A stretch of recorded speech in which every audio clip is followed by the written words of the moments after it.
Hello guys, welcome back to my channel exam break classes. आज हम UPSI का polity के पीवाईक्यू करेंगे। जो 2021 में पेपर हुए थे उनके पॉलिटी, जैसे कि आप सभी लोग जानते हैं कि यूपीएसआई में जो है पॉलिटी का वेटेज बहुत ज़्यादा है। तो हम लोग आज पॉलिटी का पीवाईक्यू का स्टार्ट कर रहे हैं सीरीज। जो एक एक पेपर में जितने जितने क्वेश्चन आए होंगे वो हम एक एक वीडियो में ख़त्म करेंगे। अभी पॉलिटी का स्टार्ट कर रहे हैं। ऐसे ही हम अलग अलग सब्जेक्ट वाइज अलग अलग सीरीज स्टार्ट करने वाले हैं। तो चलिए देखते हैं आज पॉलिटी। तो पहला क्वेश्चन देखेंगे जिसमें ये दिया हुआ है, समाजवादी शब्द पद किस वर्ष में भारतीय संविधान की उद्देशिका में जोड़ा गया था। तो ये 1976 में जोड़ा गया था। 1976 में 42वें संविधान संशोधन में ये तीन शब्द जोड़े गए थे। इसमें एक दिया हुआ है कि समाजवादी, तो एक जोड़ा गया था पंथ निरपेक्षता। पंथ निरपेक्षता के साथ में जोड़ा गया था एक अखंडता। अखंडता भी 42वें संविधान संशोधन के माध्यम से ही जोड़ा गया था। तो आगे चल के हो सकता है क्वेश्चन ये भी आ सकता है कि पंथ निरपेक्षता किस समय जोड़ा गया था, अखंडता किस समय जोड़ा गया था। तो हमें ये याद रखना है कि मतलब तीनों एक साथ जोड़े गए हैं। और 42वें संविधान संशोधन में ही नीति निर्देशक तत्वों में मूल अधिकारों की सर्वोच्चता सुनिश्चित की गई थी। मतलब नीति ये मतलब उल्टा कर दिया गया था। अभी ये है कि मूल अधिकारों का मूल अधिकार नीति निर्देशक तत्व से सर्वोच्च है। कि अगर कोई भी कानून संसद या राज्य विधानमंडल बनाएगी तो वो मूल अधिकारों को ध्यान पे रख के बनाएगी कि मूल अधिकारों का हनन ना होने पाए। मगर ये 42वें संविधान संशोधन में एक ये कह दिया गया था कि मतलब नीति निर्देशक तत्व समाज मतलब संसद को एक सामाजिकता, ये नीति निर्देशक तत्व लागू कराने के लिए अगर वो मूल अधिकारों का हनन भी हो रहा है तो ऐसा नियम बना सकती है। ऐसा 42वें संविधान संशोधन में किया गया था। और इसी के अंतर्गत हमारे संविधान में ये भाग 4 का जोड़ा गया था, जिसमें आर्टिकल 51 का जोड़ा गया था। उसी में आपके मूल कर्तव्य जोड़े गए हुए हैं। तो ये याद रखेंगे हम। हो सकता है आगे किसी भी पेपर में आ सकते हैं। तो नेक्स्ट क्वेश्चन देखेंगे कि राज्य निर्वाचन आयुक्त को हाँ, राज्य निर्वाचन आयुक्त को द्वारा नियुक्त किया जाता है। तो राज्य निर्वाचन आयुक्त किसके द्वारा नियुक्त किया जाता है, ये क्वेश्चन है कुल इसमें मेन। तो इसमें जैसे कि आप सभी लोग जानते होंगे कि राज्य निर्वाचन आयुक्त जो है वो राज्य ये नगर पालिका और पंचायतों के चुनाव का कार्यभार देखता है। तो जब ये एक मतलब नगर पालिका और पंचायतों का देखता है तो इसमें एक नॉर्मल सा बेसिक सा अगर आप समझ इसमें लगाएंगे तो जब लोअर स्तर का है तो उसमें राज्यपाल कार्य करेगा। अगर यही भारत निर्वाचन आयुक्त की बात करेंगे तो भारत निर्वाचन आयुक्त की नियुक्ति भारत का राष्ट्रपति करता है। मगर इधर निर्वाचन आयुक्त की बात हुई है तो भारत का राज्यपाल करेगा। वो भी आर्टिकल 243 के अनुसार ये इसकी नियुक्ति करेगा। तो नेक्स्ट क्वेश्चन देखेंगे। तीसरा है कि किसी मामले में सर्वोच्च न्यायालय ने यह निर्णय दिया कि अनुच्छेद 21 के तहत संरक्षण केवल स्वैच्छित कार्यकारी कार्यवाही के विरुद्ध उपलब्ध है, ना कि स्वैच्छित वैधानिक कार्यवाही के विरुद्ध। तो ये क्वेश्चन आपका दिया हुआ है कि आर्टिकल 21 से रिलेटेड है। तो इसमें जो आपका आंसर होगा तो वो ए के गोपालन केस में होगा। ए के गोपालन केस में सर्वोच्च न्यायालय ने यह निर्णय दिया था कि आर्टिकल 21 के तहत संरक्षण केवल स्वैच्छित कार्यकारी कार्रवाइयों के विरुद्ध है, ना कि स्वैच्छित वैधानिक कार्रवाइयों के विरुद्ध। तो इधर पे अभी ये ए के गोपालन केस में इसमें याद रखेंगे आप। इसका नेक्स्ट क्वेश्चन देखेंगे हम।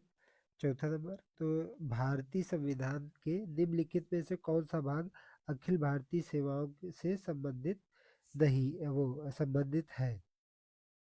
तो इसमें ये हमारा जो आंसर होगा वो भाग 14। ये भाग 14 जो है ये अखिल भारतीय सेवाओं के सृजन से संबंधित है।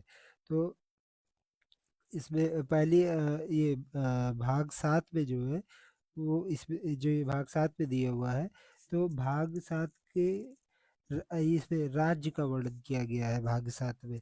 और भाग 9 में जो है वो पंचायतों का वर्णन किया गया है। भाग 3 में जो है वो मौलिक कर्तव्यों का वर्णन किया गया है। तो ये भी आप याद रखेंगे कि भाग 7 में जो है वो राज्य का वर्णन है, और भाग 3 में मूल कर्तव्यों का और पंचायत का है। तो आप ये भी याद रखेंगे, क्योंकि ये भी क्वेश्चन में आगे कभी भी क्वेश्चन इनका बन सकता है, तो हमें ये भी याद रखना है। नेक्स्ट क्वेश्चन देखेंगे कि निम्नलिखित भारतीय संविधान का निम्नलिखित में से कौन सा अनुच्छेद राज्य विधायिका के वार्षिक वित्तीय विवरण का से संबंधित है? तो इसमें जो आपका आंसर होगा वो आर्टिकल 202 होगा, क्योंकि ये राज्य के विधायिका से संबंधित है। अगर यही से केंद्र की विधायिका से संबंधित होता तो आर्टिकल 112 होता आपका, क्योंकि 112 में ही वो केंद्र का वार्षिक वित्तीय विवरण है, और इसमें राज्य का जो है वो आर्टिकल 202 में है। तो ये याद रखेंगे हम। नेक्स्ट क्वेश्चन देखेंगे,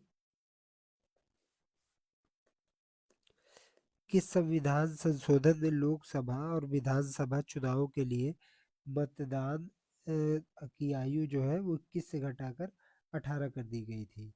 तो हम ये जो 61वां संविधान संशोधन हुआ था 1989 में, 61वां संविधान संशोधन जो था वो 1989 में हुआ था। इसमें इस संशोधन के द्वारा संविधान के अनुच्छेद 326 में संशोधन करके मतदाता की आयु जो है वो 21 से घटाकर 18 वर्ष कर दी गई थी। और इससे पहले इसके पहले जो हुआ था वो 41वें संविधान संशोधन 1976 के द्वारा संविधान के अनुच्छेद 316 में संशोधन करके लोक सेवा आयोग और लोक सेवा आयोग के सदस्यों की जो सेवक मुक्ति की जो आयु 60 साल थी उसे बढ़ाकर 62 साल कर दी गई थी। तो 41वें संविधान संशोधन से संबंधित याद रखेंगे। और 71वें संविधान संशोधन से संबंधित जो है तो उसमें 71वां संविधान संशोधन 1992 में हुआ था। 1922 इसके तहत 8वीं अनुसूची में कोंकणी, मणिपुरी और नेपाली भाषा सम्मिलित की गई थी आपकी। तो ये भी याद रखेंगे हम तीनों, क्योंकि पेपर में तो ये भी आ सकते हैं। अभी इसमें नहीं आए तो क्या हुआ, नेक्स्ट नेक्स्ट पेपर में ये भी आ सकते हैं। तो नेक्स्ट क्वेश्चन देखेंगे हम, भारतीय संविधान का कौन सा अनुच्छेद धन विधेयक को परिभाषित करता है? तो ये आर्टिकल 110 जो है वो धन विधेयक को परिभाषित करता है। नेक्स्ट क्वेश्चन देखेंगे, निम्नलिखित में से किस न्यायालय ने भारत में जनहित याचिका का मार्ग प्रशस्त किया था? तो इसमें ये 3 केस दिए हुए हैं, और उनमें से पूछा है कि कौन से केस में जनहित याचिका का मार्ग प्रशस्त हुआ था। तो ये जो आपका ऑप्शन नंबर ए है, मतलब डी, जिसमें इसका जो ऑप्शन है वो ए दिया हुआ है कि ये वाला बी आर कृष्ण अय्यर ने। तो भारत की जनहित याचिका सर्वोच्च न्यायालय में न्यायिक सक्रियता का एक उत्पाद है। इसकी शुरुआत 1980 में की गई थी। उस समय जो जिन न्यायमूर्ति ने किया था, तो वी आर कृष्णा अय्यर तथा V R P N Bhagwati के द्वारा ये जनहित याचिका का प्रवर्तन माना जाता है। अभी नेक्स्ट क्वेश्चन देखेंगे कि संशोधन द्वारा कि किस संशोधन द्वारा संपत्ति के अधिकार को मौलिक अधिकार के रूप में भारत के संविधान से हटा दिया गया था? तो ये आपके 44वें संविधान संशोधन में जो था वो संपत्ति के अधिकार को हटा दिया गया था, और हटाकर इसे विधिक अधिकारों की श्रेणी में रख दिया गया था। जो अब नया आर्टिकल जो है इसका संपत्ति के अधिकार का, वो है आर्टिकल 300 ए, उसमें जाकर जोड़ दिया गया है। ये किसी भी व्यक्ति को उसके संपत्ति के विधि के प्राधिकरण के से ही वंचित किया जा सकता है, अन्यथा नहीं। आप विधि अगर बनी हुई है तो उसके अनुसार संपत्ति से आपको वंचित किया जा सकता है। उसके अलावा आपको कोई आपकी संपत्ति से वंचित नहीं कर सकता है। नेक्स्ट क्वेश्चन देखेंगे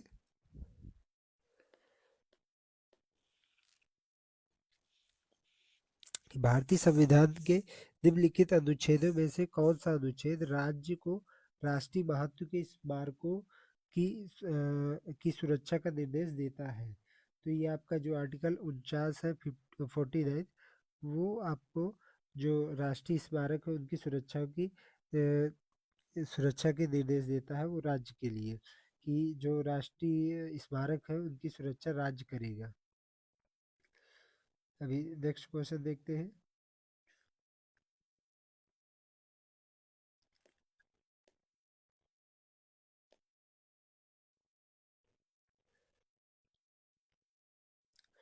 इसमें संघ लोक सेवा आयोग के अध्यक्ष को हटाने का अधिकार किसके पास है? तो संघ लोक सेवा का जो अध्यक्ष है उसको हटाने का अधिकार भारत के राष्ट्रपति के पास है, बाकी और किसी के पास नहीं है।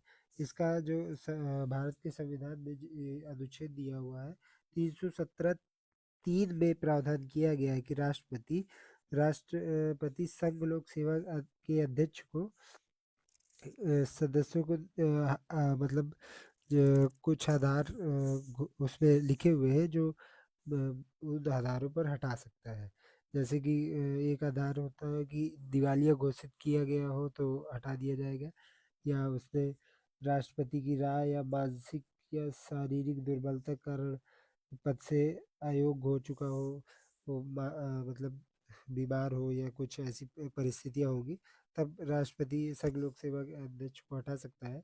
बस बाकी और अन्य स्थितियों में नहीं हटा सकता है। नेक्स्ट क्वेश्चन देखेंगे। राष्ट्रीय भारत परिवर्तन संस्थान के अध्यक्ष कौन होते हैं? तो राष्ट्रीय भारतीय परिवर्तन संस्थान के अध्यक्ष जो है वो भारत का राष्ट्रपति होता है। जो ये भारतीय राष्ट्रीय परिवर्तन संस्थान है, इसका ये नीति आयोग का ही फुल फॉर्म है। इसका इंग्लिश में होता है कि national institute for transforming India. तो इसका अध्यक्ष तो प्रधानमंत्री होता है। इसका गठन जो हुआ था वो 1 जनवरी 2015 को हुआ था। यह संस्थान भारत के मतलब थिंक टैंक के रूप में कार्य करता है कि जो जो भी कार्य देश में होने होंगे वो नीति आयोग के हिसाब से ही प्रधानमंत्री की अध्यक्षता में उनकी मीटिंग होगी, उसके बाद कार्य संपन्न किए जाएंगे। नेक्स्ट क्वेश्चन देखेंगे। तो ये राज्य मंदार समिति 1969 में किस सरकार के द्वारा नियुक्त की गई थी? तो ये तमिलनाडु सरकार के द्वारा केंद्र एवं राज्य के बीच में संबंधों पर विचार करने के लिए इसका गठन किया गया था। इसमें अवशिष्ट विषयों या तो समाप्त कर दिए जाए या राज्यों को दे दिए जाए, ये बात की इसने सिफारिश दी थी। और इसने सिफारिश दी थी कि अंतर्राज्यीय परिषद का गठन किया जाना चाहिए और अखिल भारतीय सेवाओं को समाप्त कर देना चाहिए। ये राजमंदार समिति की सिफारिशें थी। अभी नेक्स्ट क्वेश्चन देखेंगे कि जो ये है वर्तमान में भारत की कुल कितनी अखिल भारतीय सेवाएं हैं? तो इसमें आपको सबको पता है कि आईएएस, आईपीएस और आईएफएस, यही तीन जो है वो अखिल भारतीय सेवाएं हैं, बाकी सब नॉर्मल सेवाएं हैं। अभी नेक्स्ट क्वेश्चन देखेंगे कि ये जो क्वेश्चन है ये यूपीएसआई का पीवाईक्यू नहीं है। ये हम लोग प्रस्तावना की हमारी क्लास चल रही है, तो उसी के लिए हमने 6 क्वेश्चन इसमें पीवाई वो प्रैक्टिस के लिए उसके जोड़े हुए हैं। ये यूपीपीसीएस का पीवाईक्यू है। तो आप ये क्वेश्चन भी आ सकते हैं, ऐसा कुछ नहीं है कि मतलब ऐसा आ नहीं सकते, मगर इस लेंथ पे नहीं आएंगे, मगर ऐसा जो इस पे डाटा दिया हुआ है वो क्वेश्चन आ सकते हैं। तो आप इन्हें भी देख लीजिएगा। देखिए जैसे पहला क्वेश्चन दिया हुआ है कि हम भारत के लोग, ये प्रस्तावना है इसमें लिखी हुई है कि हम भारत के लोग भारत को एक संपूर्ण प्रभुत्व संपन्न समाजवादी धर्मनिरपेक्ष लोकतंत्रात्मक गणराज्य बनाने के लिए तथा उसके समस्त नागरिकों को सामाजिक आर्थिक और राजनैतिक न्याय विचार अभिव्यक्ति विश्वास धर्म और उपासना की स्वतंत्रता प्रतिष्ठा और अवसर की समानता प्राप्त कराने के लिए तथा उन सब के व्यक्ति की गरिमा एवं राष्ट्र की एकता अखंडता सुनिश्चित कराने वाली बंधुता बढ़ाने के लिए दृढ़ संकल्प होकर अपनी इस संविधान सभा में आज ये इसमें डेट पूछे हैं, तो इधर पे हम जो स्वीकृति हुई थी वो 26 नवंबर 1949 को हुई थी। तो आज 26 नवंबर 1949 द्वारा इस संविधान को अंगीकृत, अधिनियमित और आत्मर्पित करते हैं। तो ये प्रस्तावना हमें अगर हम याद कर लेते हैं तो हमारे बहुत ये जैसे क्रम के क्वेश्चन आते हैं कि इधर पे जैसे दिया हुआ है कि संपूर्ण प्रभुत्व, संपन्न समाजवादी, धर्मपंथ निरपेक्ष, लोकतंत्रात्मक गणराज्य, ये कई बार ऐसे क्वेश्चन आ जाते हैं कि इनको क्रम में लगाने के लिए दे देते हैं। और ये जो न्याय दिया हुआ है इसमें 3 प्रकार के न्याय परिभाषा में प्रस्तावना में दी हुई है कि सामाजिक, आर्थिक, राजनीतिक न्याय। तो ये भी क्वेश्चन कई बार आ जाते हैं कि प्रस्तावना में कौन-कौन से न्याय दिए हुए हैं। तो अभी नीचे क्वेश्चन है उसमें ये दिया हुआ है। और जो इसमें स्वतंत्रता दी हुई है, तो विचार, व्यक्ति, विश्वास, धर्म और उपासना की, इसमें 5 प्रकार की स्वतंत्रता दी हुई है। तो स्वतंत्रता से संबंधित भी आ जाता है कि प्रस्तावना में कितने प्रकार की स्वतंत्रता दी हुई है। और ये अवसर की समानता, प्रतिष्ठा, समता का से संबंधित भी क्वेश्चन आ जाता है। तो अगर हम प्रस्तावना याद कर लेते हैं तो हमारे कई क्वेश्चन ऐसे हैं जो मतलब नॉर्मली क्लियर हो जाएँगे। और एक देश के ज़िम्मेदार नागरिक होने के या मतलब एक हमें प्रस्तावना वैसे भी याद होनी चाहिए, जिससे हमें थोड़ा-सा मतलब एक स्पेशलिटी या ये समझ लीजिए कि प्रस्तावना हमारे एक ज़िम्मेदार नागरिक होने का एक सूचक है कि हाँ, हम अपने देश के जो पढ़े-लिखे होने के साथ-साथ हमें अपने देश के संविधान के बारे में नॉलेज है। और संविधान की प्रस्तावना तो संविधान का दर्शन है कि मतलब प्रस्तावना अगर आपको याद है, तो आपको पता है कि संविधान में आपके क्या-क्या आपको दिया हुआ है। तो आपको प्रस्तावना याद कर लेनी चाहिए। मुझे तो याद है, आप लोग भी याद कर लीजिएगा। तो इसका क्वेश्चन जो आंसर जो होगा वो बी है। अभी नेक्स्ट क्वेश्चन देखेंगे कि भारत के संविधान की प्रस्तावना में कितने प्रकार के न्याय, स्वतंत्रता, समता और भ्रातृत्व की का उसी क्रम में उल्लेख कीजिए। देखिए जैसे अब मैंने क्या कहा था कि ये क्वेश्चन आते हैं तो जैसे ही आ ही गया कि अब इसमें देखिए कि जो न्याय दिया हुआ है वो कितने प्रकार के दिए हुए हैं। तो अगर हमें प्रस्तावना याद है तो हमें याद है कि न्याय 3 प्रकार के दिए हुए हैं। और फिर स्वतंत्रता पूछेगा कि कितने प्रकार का है तो स्वतंत्रता 5 प्रकार की दी हुई है। अब समता दी हुई है तो समता भी हमें याद है कि समता हमें 2 प्रकार की दी हुई है, प्रतिष्ठा और अवसर की समानता। तो और जो ये भ्रातृत्व जो दिया हुआ है तो देश की अखंडता एवं वो देश की अखंडता से संबंधित हमें भ्रातृत्व की भावना दी हुई है कि देश की अखंडता बनाए रखने के लिए हमारे अंदर ऐसी बंधुत्व की भावना होनी चाहिए कि हम सभी देशवासी एक दूसरे के से जुड़े हुए हैं। अभी नेक्स्ट क्वेश्चन देखेंगे कि भारत के लौकिक सार्वभौमिकता है। भारत में लौकिक सार्वभौमिकता है क्योंकि संविधान की प्रस्तावना आरंभ होती है। तो इसमें जैसे कि पहला शब्द जो था, हम भारत के लोग, मतलब हम भारत के लोग से ही स्टार्ट होती है प्रस्तावना। और जो संविधान की शक्ति का स्रोत है वो भी यही है कि हम भारत के लोग, मतलब भारत की जनता ही संविधान की शक्ति का स्रोत है। तो इसका आंसर होगा हम भारत के लोग, मतलब ऑप्शन डी। तो निम्नलिखित में से अब नेक्स्ट क्वेश्चन में है कि निम्नलिखित में से कौन सा भारतीय संविधान की प्रस्तावना का सही क्रमबद्ध वर्णन है। अब जैसे कि मैंने आपको बताया था कि पहले भी कि ये क्रम आता ही आता है। तो इस क्वेश्चन में आपका दिया हुआ है कि ये क्रम बताना है हमें। तो सबसे पहले इसमें आएगा संपूर्ण प्रभुत्व संपन्न, फिर उसके बाद आएगा संपूर्ण प्रभुत्व संपन्न समाजवादी, फिर उसके बाद आएगा आपका पंथ निरपेक्ष, फिर आएगा लोकतांत्रिक, फिर आएगा गणराज्य। तो इस हिसाब से हमारा आंसर ए सही हो जाएगा। संपूर्ण प्रभुत्व संपन्न समाजवादी, पंथ निरपेक्ष, लोकतांत्रिक, गणराज्य बनाने के लिए। तो ये आपका ऑप्शन ए सही होगा। नेक्स्ट क्वेश्चन देखेंगे, निम्नलिखित में से कौन भारतीय संविधान की प्रस्तावना में उल्लेखित नहीं है।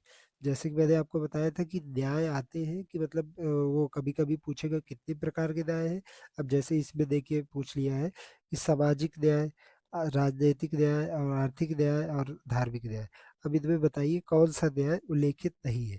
तो स- सामाजिक न्याय उल्लेखित है, राजनीतिक न्याय उल्लेखित है, आर्थिक न्याय उल्लेखित है, इधर पे धार्मिक न्याय उल्लेखित नहीं है। तो इधर पे हमारा ऑप्शन डी सही हो जाएगा। नेक्स्ट क्वेश्चन में है कि भारत के संविधान की उद्देशिका में कितने प्रकार के न्याय की व्यवस्था की गई है। अब जैसे अभी यही नेक्स्ट को पहला ही इसके जस्ट पहले वाला ही क्वेश्चन है कि 3 न्याय दिए हुए हैं और उसमें पूछे कि कौन सा न्याय नहीं मतलब है। अब ये क्वेश्चन दिए हुआ है कि कितने प्रकार के न्याय की व्याख्या की गई है, तो 3 प्रकार के न्याय की व्याख्या की गई है। तो आज हम यहीं तक रखेंगे।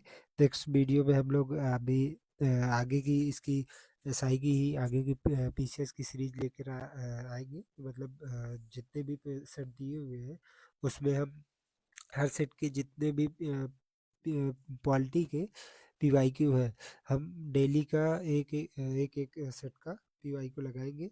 और अभी और नेक्स्ट वीडियो भी आएंगे कि मतलब अदर सब्जेक्ट के भी उनका भी अलग अलग सब्जेक्ट वाइज रखेंगे, जिससे कि हमें पढ़ने में आसानी हो। और हमारा जो पोर्शन टेस्ट वगैरह आप लगाइए, जो पोर्शन आपका कमज़ोर हो तो उस पोर्शन पे आप ज़्यादा फोकस करिए। आप ये मत सोचिए कि हमें नहीं पूरा पढ़ना है। जो आपका स्कोर आ रहा है तो उस पर मतलब ध्यान देना, ऐसा कुछ नहीं है कि उसे छोड़ देना है। मगर जिस पोर्शन पे आपका स्कोर नहीं हो पा रहा है उस पे आपको ज़्यादा फोकस करना है, तभी आपका पेपर निकल पाएगा। तो अभी आज का वीडियो यही समाप्त करते हैं। अगर आपको वीडियो अच्छी लगी है तो आप लाइक करिएगा और कमेंट करके ज़रूर बताइएगा। और आपकी तैयारी कैसे चल रही है ये भी कमेंट करके बताइएगा। धन्यवाद और सब्सक्राइब करिएगा हमारा वीडियो। धन्यवाद।